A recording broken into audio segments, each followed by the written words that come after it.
Hello everyone, আসসালামু আলাইকুম। আপনারা সবাই কেমন আছেন? আমি আলহামদুলিল্লাহ ভালো আছি। তো এখন যেহেতু বর্ষার সিজন, বাইরে তো বৃষ্টি হবে। আজকেও সকাল থেকে ট্যাপ ট্যাপ বৃষ্টি হইতেছে, কিছুক্ষণ হচ্ছে কিছুক্ষণ বন্ধ, এই অবস্থার ভিতর আছি। ওয়েদারটা ঠান্ডা আছে, ভালো আছে।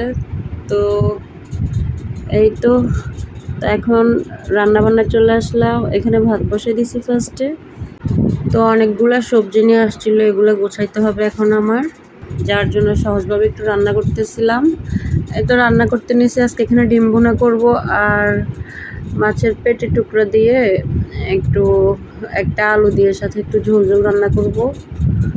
তো এটা এখন ফার্স্টে আমি ডিমটা ফার্স্টে ভেজে উঠালাম। তারপর এখন আমি ডিমের জন্য এখানে দিয়ে দিলাম মশলা। তো মশলাগুলো কষানোর পর আমি ডিমটাও দিয়ে দিলাম। আমার ডিম ভুনাটা হয়ে গেছে।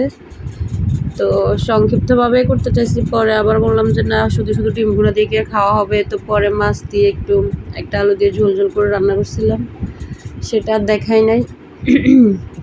তো তারপরে এখানে কতগুলো সবজি নিয়ে আসা হয়েছিল। এখন আমি প্যাকেট থেকে সবজিগুলো বাইর করতেছি। তো এখানে চিচিঙ্গা আনছিল, ধনেপাতা আনছিল, তারপর এখানে কাঁচকলা আনছিল, চিচিঙ্গা 2 প্যাকেট। আল্লাহ। তারপর টমেটো নিয়ে আসছে।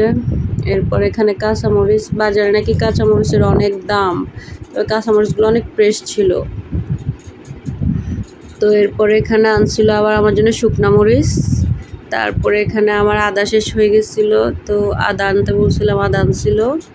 তারপরে যে এখানে ঢেঁড়স, লাউ, শুধু দেখতে থাকেন আমি কতগুলা সবজি বাইর করি। এরপরে আরেকটা প্যাকেটে চিচিঙ্গা, মানে এতগুলা সবজি যে কয়দিনে খাবো।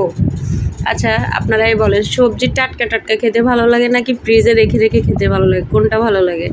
আমার কিন্তু অল্প অল্প সবজি, সর্বোচ্চ 2 দিন বা 3 দিন, এর বেশি সবজি আনতে গেলে বা রাখতে গেলে পরে খেতে কিন্তু আমার ভালো লাগে না।